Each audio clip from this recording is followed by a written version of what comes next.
That life you always wanted, but you didn't know.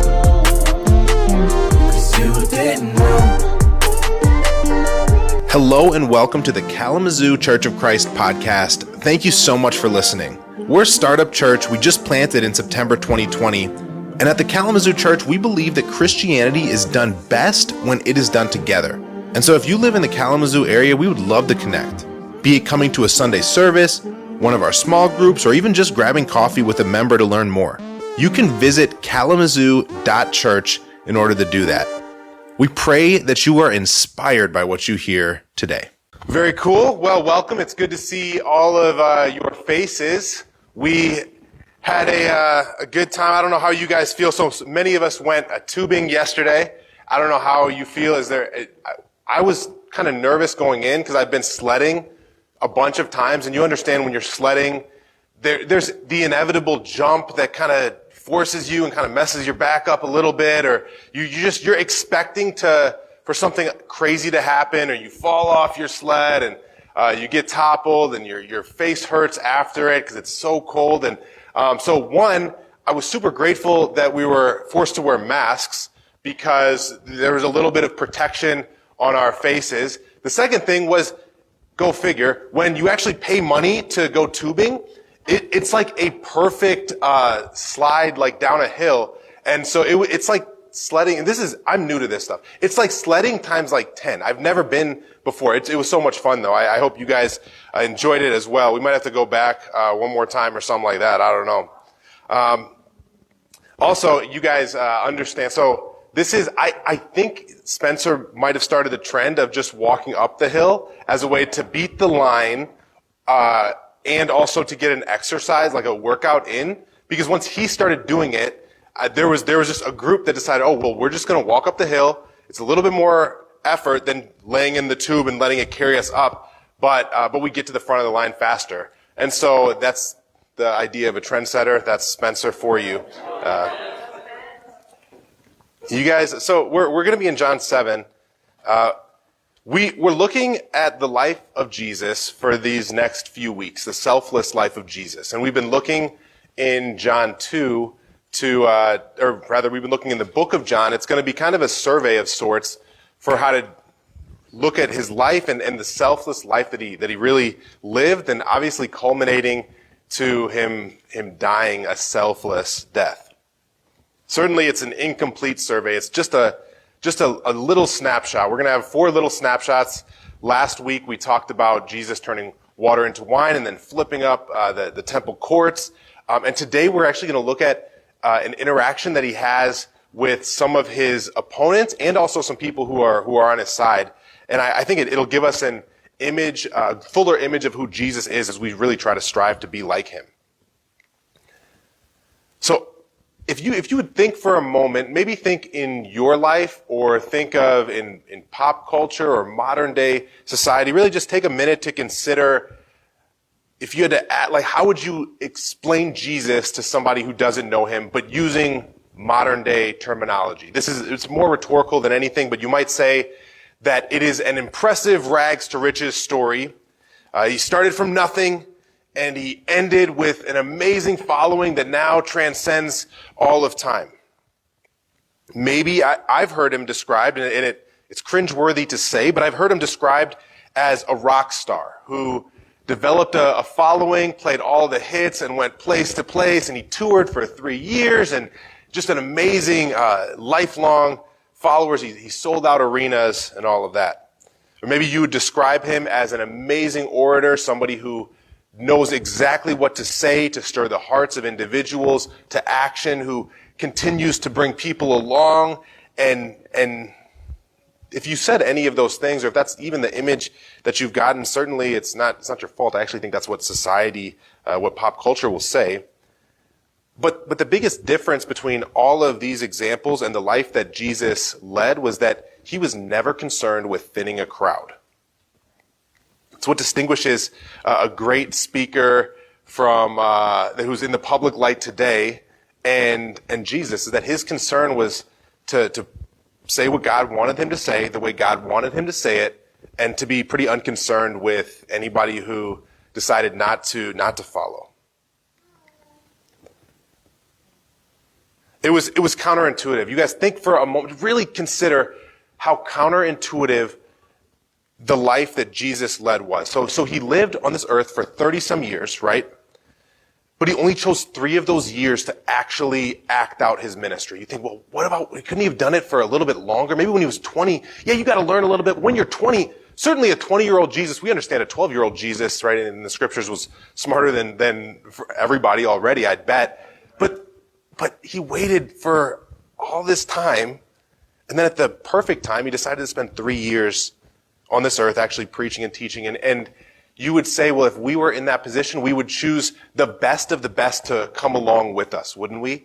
And yet he chose literally the scrap heap of individuals, those who were unliked and I know it's a scrap heap because the fishermen would have been, at that time, you would have been chosen to be someone who could follow a rabbi at a younger age than what these fishermen were. And so these fishermen really were in a spot of, they weren't chosen. These were the unchosen people that he decided, I'm going to take them and make something great out of them. He took people from a bunch of different situations and gave them this new vision. It's not what you and I would do. It's incredibly unintuitive. He preached hard truths in a time when people would have clung to peace, although there was no peace. And through all of this, I hope that we leave just even considering with the reality of the selfless life that he led, is that not only was it for right now, but his concern was one that was to live a life that had ripples all around him for years and years to come. The title of the lesson today is The Impact of Selflessness. Does your life leave ripples? Now, if you can leave with nothing else today, then I pray that you leave with a renewed desire to see God move in places you are not.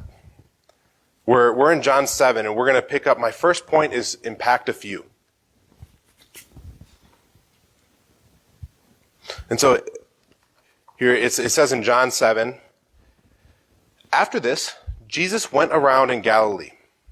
He did not want to go about in Judea because the Jewish leaders were there looking for a way to kill him.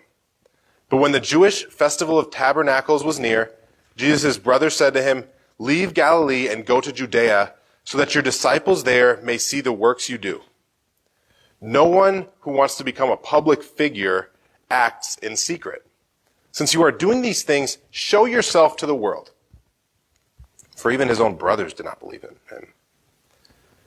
Therefore Jesus told them, my time is not here yet. For you, any time will do. The world cannot hate you, but it hates me because I testify that its works are evil. You go to the festival, I am not going to the festival, because my time has not yet fully come. After he said this, he stayed in Galilee. However, after his brothers had left for the festival, he went also, not publicly, but in secret. Now at the festival, the Jewish leaders were watching for Jesus and asking, where is he? Among the crowds, there was widespread whispering about him. Some said he's a good man. Others replied, no, he deceives people. But no one would say anything publicly about him for fear of the leaders. I'll pause here. And so we're picking up just right after Jesus actually shares some hard truths and he thins a crowd. He says some pretty radical things that have pretty enormous ramifications, and they're big metaphors that people did not understand. And it says that we can't follow this guy, and so many deserted him. And his brothers are saying, hey, come on, why don't you do this? And it's a little bit like, oh, you said you've done this cool stuff. Why don't you come actually share it with people who actually care? This is what's going to happen, Jesus. You have to, right? Aren't you gonna, don't do it in secret. And you get this a little bit how, honestly, anybody, when there's change in virtually any of our lives, the people closest to us, or when we say, I'm gonna do this thing, the people closest to us at times are super, super supportive, and at other times are much less so. And they speak with a little condescending tone, and certainly you read into it a little bit more, but that's the intention for you to read into it a little bit more. And I get the image that this is what's going on in Jesus' life with his brothers right now. Come on, Jesus. If you're really the guy, then this is the perfect time for it. And he just says, no, that's not the time right now. You don't understand. This festival, it's Festival of Tabernacles. Basically, it was directed in Exodus, and it's about a 7-day festival as like a Thanksgiving time, essentially, for the harvest. I think it was in October-ish, September, October-ish. It's just this festival is supposed to be a really exciting time. Certainly, people would have descended into this one area and then been able to hear whatever is being taught. There's a few things that stick out. One is that it says, hey, if you're no public figure just does stuff in secret. So that's true, but you'd understand that Jesus' intention was not to be a public figure, is what we're really coming to, right? That his desire was not to be a public figure. He knew living spiritually, there was going to be no choice for him to be a public figure, but that was not his intention. He says, my time has not come. He was talking about the death, burial, and resurrection. He said, if I go there right away for the 7 days, something good's not happening. But then it says this. So sit with this for a second. Jesus' intention over the course of his life is to live a perfect life, and then he came really to show the proper way to live and then to give us an opportunity to live a different way. He was showing in everything he did that he was God. But his focus is on a few. If his focus was on many, then he would be terrified with the crowds whispering or saying he deceives people, wouldn't he? If his whole focus was to show who he was in the way that you and I might show who we are, then he would be terrified by the thought that people are talking bad about me. I can't let that happen.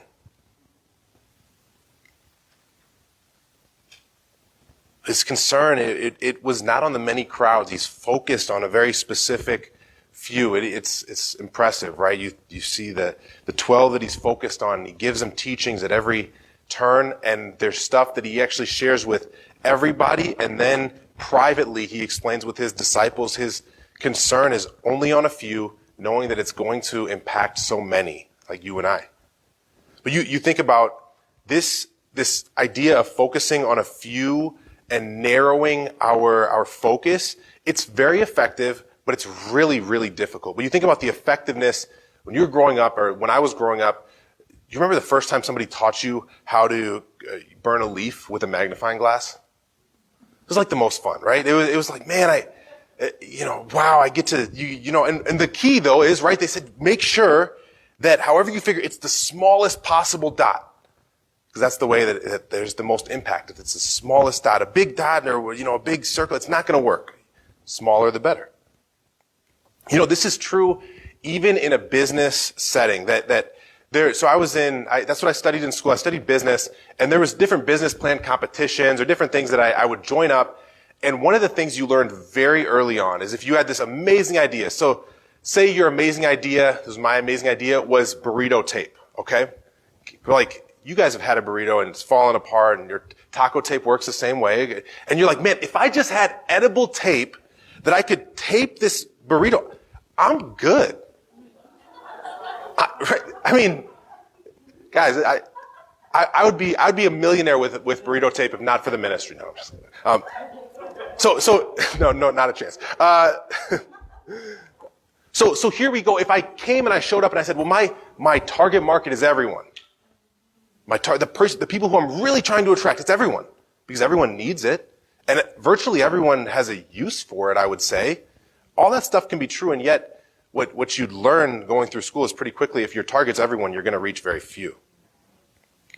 No, you'd say, well, my target is college students, and even then you'd be biting off way more than you could chew if you said, my target market is upper class males aged 20 to 24 who live off campus and pay for school themselves but live within 5 miles of the university. Then you might be on some kind of path to identifying who you're actually trying to attract.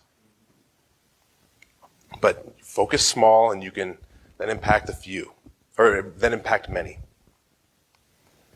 Same kind of thing. So there was a study, and I mean to communicate that the world is now starting to understand what Jesus has been living out his entire life.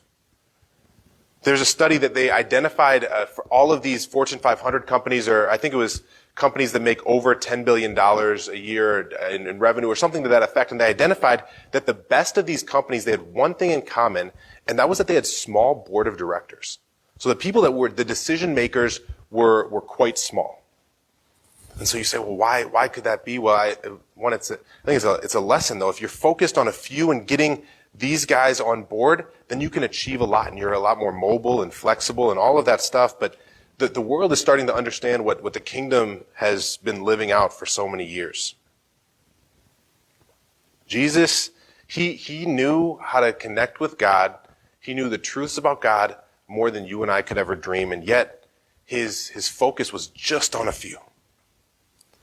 I want to ask us a question this morning: is who are you influencing spiritually? Is there any names? If you're taking notes, I even want to challenge you, go ahead and write down some names. Now this is where it becomes difficult, because if you can't stop writing down names, I would say perhaps your focus is a little bit too broad.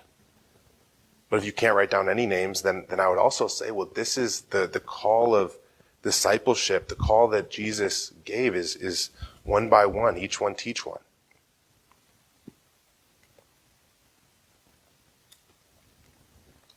If we live lives that are trying to impact many, you think about the faithlessness that it breeds inside of us. If I live a life that is only concerned with as many people as possible, then you know what's going to happen is I'm going to pretty quickly equate the energy that I give to spiritual success. And if I show them this, then they're going to change. If I do this, then they're going to change. If I do this, then they're going to change. It's under the guise of spirituality, right? No, God, I believe God is calling me to them, and to which the Bible, and I would respond, no, God is calling them to him, and it doesn't always involve you and I.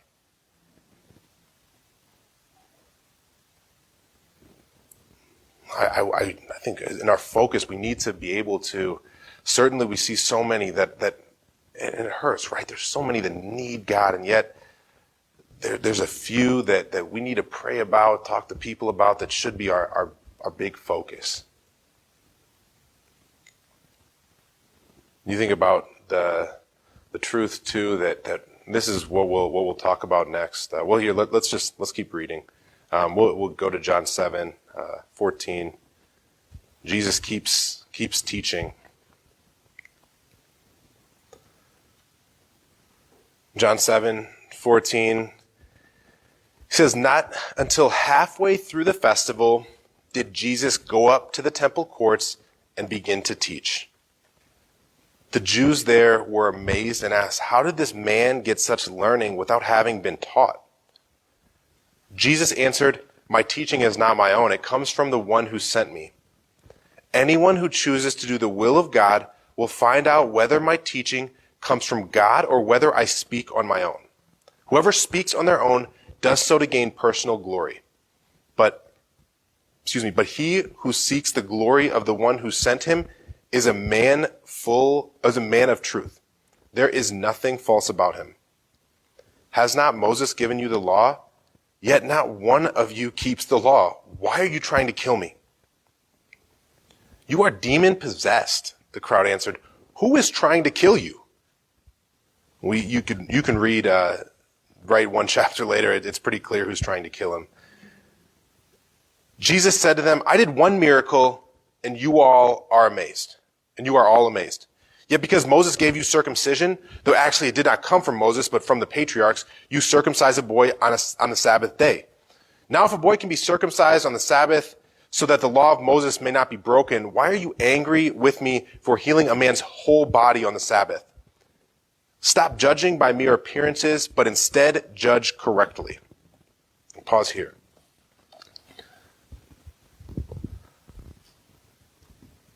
Jesus goes, then 3 days in, he said he wasn't going to go, and other translations say he wasn't going to go yet. And so he decides to come kind of underneath, and they're like, man, we got to hear this guy talk. He had just healed somebody on the Sabbath. I believe it's John 5.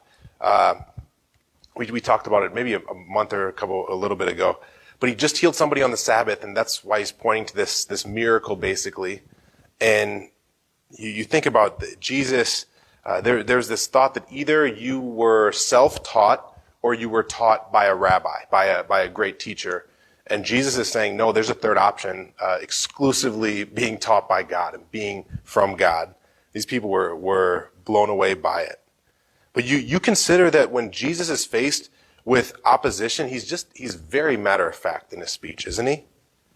It is, he says, no, I'm here to do the will of God. And he said, if you follow what I'm saying, you're going to see if it's from God. If you're actually following God, you're going to know that my teaching is from him too. His concern was not on those that were even just in that group at the time. I believe his concern was on those not necessarily following right away. His concern was for years and years down the line who would follow. This call and the idea though of our life leaving ripples, it's a focused impact on a few chosen individuals, but it impacts so many. In the 1850s and 60s, there was a man who came.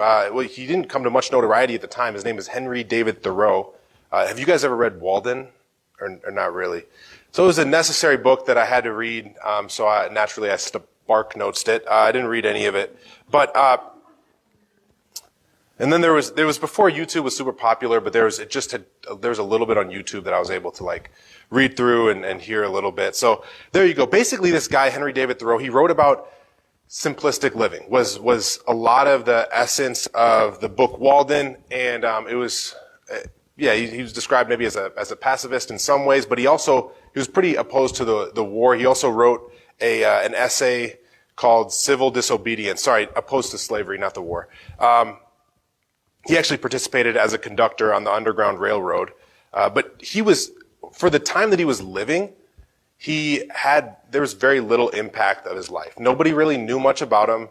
The stuff that he wrote, people read, and the ones that read it dismissed it, and the ones that he gave to, many didn't read it. They just totally ignored his view. His view, it was almost irrelevant, I think, is how people essentially viewed it. There was not too much of an impact, so what's the point?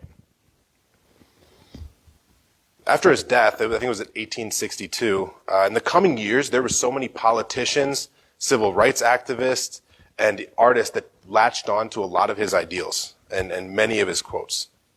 So a few of them are Gandhi, JFK, Martin Luther King Jr., Robert Frost, Leo Tolstoy, Ernest Hemingway, and Frank Lloyd Wright. They're just a few that were pretty heavily influenced by Henry David Thoreau, and they were all influenced after Thoreau's death. I really am not trying, my intention to share that is not to worship this guy. I actually don't even know that I agree with some of the stuff, but not entirely a lot of the ideals that he stood for. But I think there's a lesson though, in that his concern and focus, if you asked him, are you concerned with having a great impact on people? I would say he might have responded yes, but I certainly he didn't sell out or sell in a way to get more of an impact. He was just living what he fully believed in and trusted that it was gold, and over time gold was going to stand true. Right now, do you have faith that God is going to work after you are done working? Not just when, certainly after you're done working on this time on earth, when you pass on, do you have, yeah, absolutely. But I just mean, even right now on a day-to-day basis, after you're done sharing with somebody, after you're done taking the brunt of criticism that was totally unearned, after you're done showing grace to somebody who totally didn't get it, do you trust that God is going to work in those times?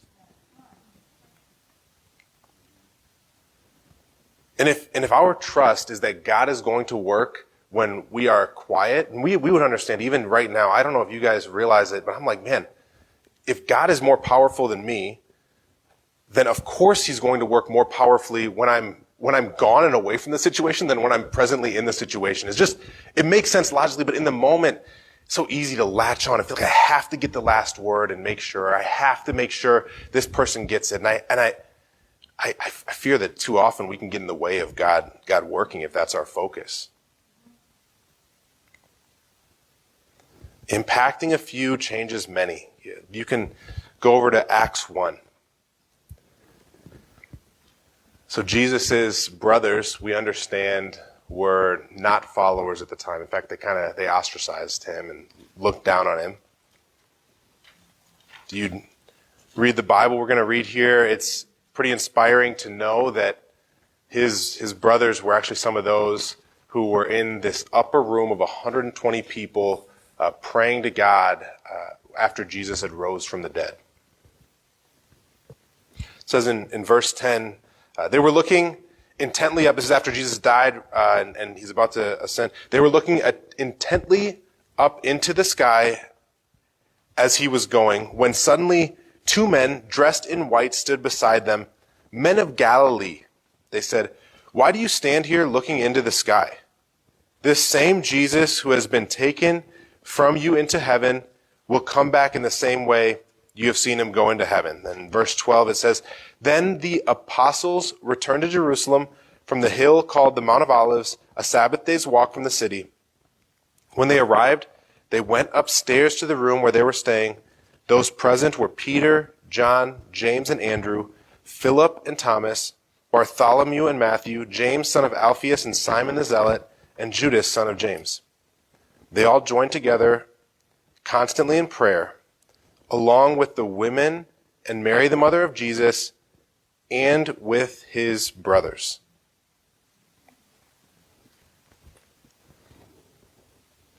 Jesus spent 30-some years living, spent 3 years doing ministry, and he was left with about 120 people after he rose from the dead. Of all the people that he impacted and the lives that he touched, certainly it was more than 120, and yet by the end of it, it was just this small group. Left with a task to change society, change the entire world as we know it. If we're going to imitate Jesus, then our focus has to be to aim small and then miss small. This is the thought that's Mel Gibson's quote in The Patriot, right? You aim small, you miss small. If I'm aiming for something very specific, and if I miss a little bit, it's still going to play, and this impact is then going to have a ripple effect that is going to change so much when I'm not working. This week, I want to challenge us all that as we have different interactions with people, any interaction that you know going in is going to last more than a few minutes, to pray just a short prayer beforehand. God, use me in this conversation. Let me see you use me in this conversation. Let me have an impact. And then upon leaving the conversation, again, just a 20-second prayer, God, work more powerfully than I could ever in this conversation. And I understand, maybe in spiritual times we do this, but even just mundane, coming home from work, God, help me to have an impact on my spouse, positive impact on my spouse or on my roommates. Upon leaving the conversation, God, I pray that you work in a way that I have no idea how you can. I think if we become individuals who are good at this, I think we'll see that the idea or the reality of success will be way less dependent on us, and we'll take way less, it'll be less heavy is what I mean to communicate, that there's a weight that'll be lifted off, and a reality that if it's all about me trusting God, this is that lived out. Amen? Amen. Right now, we're going to listen to a song as we take communion. And so we're going to listen to a song, and then by yourselves, make a point. It'll be about 5 or 6 minutes. Take some time to connect with God. I want to challenge you to connect with the lyrics as we listen, and then pray by yourself. There won't be a formal prayer up here. In about 5 or 6 minutes, then we'll take contribution. So just want to challenge you all to that. Amen. Thank you so much for listening to the Kalamazoo Church of Christ podcast. If you're in the Kalamazoo area, we'd love to get connected. Please go to kalamazoo.church and fill in your information to come to a Sunday service or any other event that we have going on. In any case, you'll be hearing from us next week.